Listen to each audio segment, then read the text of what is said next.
ভারতের বিপক্ষে অসহায় আত্মসমর্পণের কারণ হিসেবে ব্যাটিং ব্যর্থতাকে সামনে আনলেন বাংলাদেশের অধিনায়ক নাজমুল হোসেন শান্ত।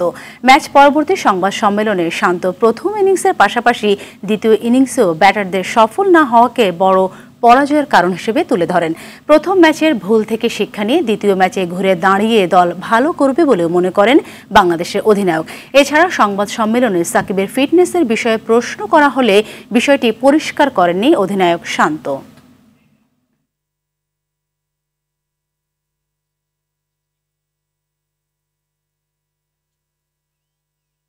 ফার্স্ট ইনিংস ব্যাটিং ভালো হয়নি, যেটা খুব ইম্পর্টেন্ট ছিল। ওই জায়গায় আমরা স্পেশালি টপ অর্ডারে যদি একটা পার্টনারশিপ আমরা করতে পারতাম তাহলে আরেকটু ভালো অবস্থানে থাকতাম।